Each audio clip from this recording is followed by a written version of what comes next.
Hello students, welcome to the online classes after summer vacation. Hope all of you are healthy and studying properly. Before vacation, we had discussed till types of preference shares. Now we will see the next topic, which is advantages and disadvantages of preference shares.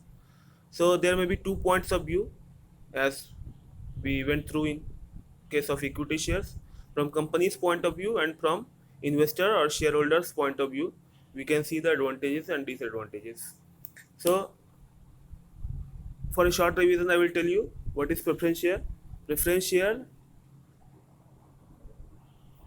gets preferred treatment in paying the dividend and in repaying their debt over equity shareholders. They have no voting rights, and sometimes fixed percentage is also provided to them out of profits only. So let's see what are the advantages from company's point of view. So it is very appealing to cautious investors, those investors who are not taking or who doesn't want to take risk. For them, preference share is very appealing as the dividend on preference share is paid before equity shareholders. So there is a security in getting dividend. There is a reasonable safety in the repaying of their value of preference shares also, because if the company is in huge debt and the company is going into liquidation or the preference share is getting redeemed, then at first, after selling the company's assets, at first preference shareholders will be paid their preference share value, and after that equity shareholders will be paid. So it is very appealing to those investors who are not in any mood of taking risk. Second point is there is no burden on profits as preference share dividends are only paid through profits only. So there is a less burden on profit as not in the case of debentures. If debentures are issued as a way of collecting finance for a company, then the interest on debentures must be paid whether there is a profit or loss. But preference share dividends are only paid when there is a profit in the company. It is less interfering to management because preference shareholders doesn't have any voting rights generally, so they do not interfere in day-to-day operations or policies or missions of the business. So they provide finance, but they do not interfere in the matters of management. No charge on assets as any mortgage or any security is not needed to be given to the shareholders, so there is no charge on assets. Trading on equity, that means rate on dividend on preference share is fixed. If the company's earnings rise, and suppose I will tell you with an example, suppose preference share dividend is 10% and company is earning 15% on their capital employed, then 5% is going to be distributed among equity shareholders. But in case of return becomes lower than 10%, then the company or the equity share will have lesser dividend paid. But if the earning goes high, then it is better to issue preference shares. Preference share are flexible in terms of that it can be converted into uh, equity share. So those who are interested in uh, promotion of company can join with preference share and then convert themselves to equity shareholders. Again, it can be redeemed or it cannot be redeemed. So there are many options which follows preference shares. Let's see from investors' point of view. Investors get a stable and regular dividend before payment of equity dividend, as I told you. So rate of dividend is fixed and it is less risky for the investors. The risk is less as the preference share capital, the price of preference shares are repaid before the equity shareholders are paid their debt. Preference shareholders can expect to get back their investment after a certain time period because it is generally redeemable and it cannot be issued more than 20 years.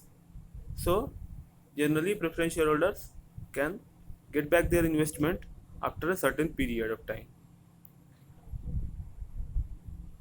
And in case of cumulative preference share, if any year company is not earning the sufficient amount of profit to pay the preference dividend, then the dividend is cumulated, and next year when the profit is sufficient to pay the dues and dividend also, then the cumulated dividend is paid thereafter.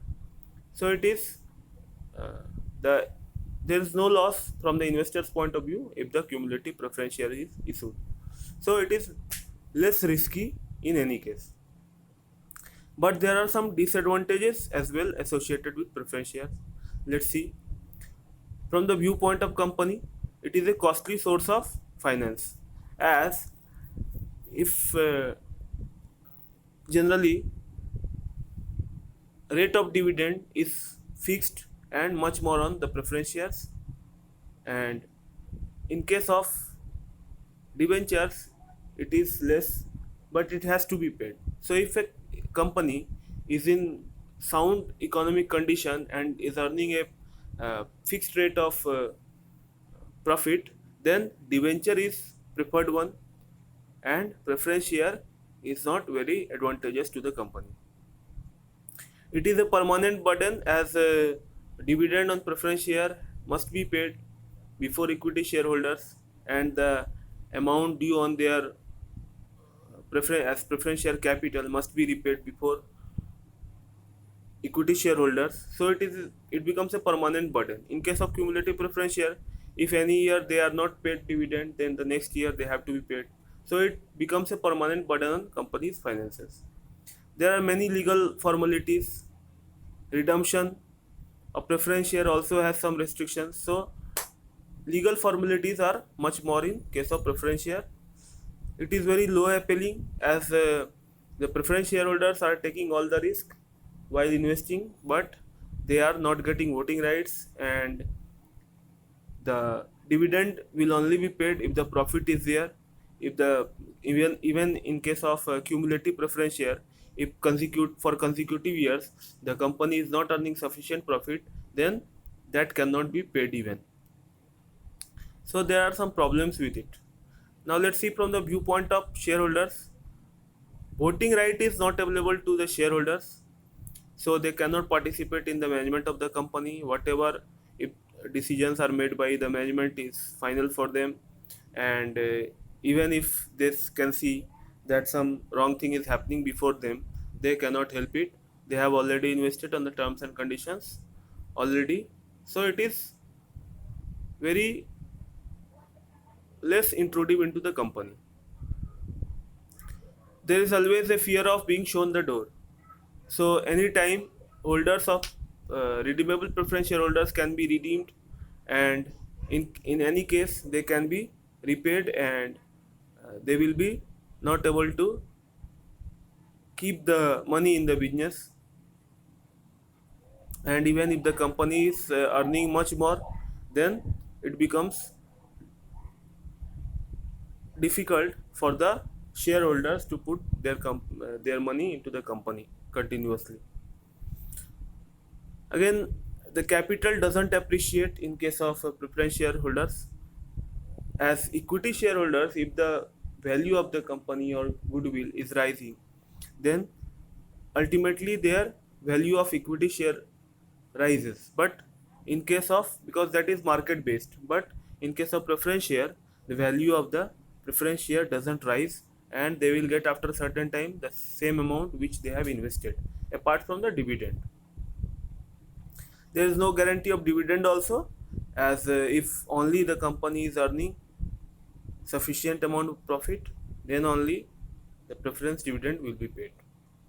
So all these are advantages and disadvantages. It can come into 5 marks question, like write 5 advantages and disadvantages, or 5 advantages only. So see all this and read and prepare particularly for a 5 marks question. So you have to remember all the points. So go through it once again. Thank you very much.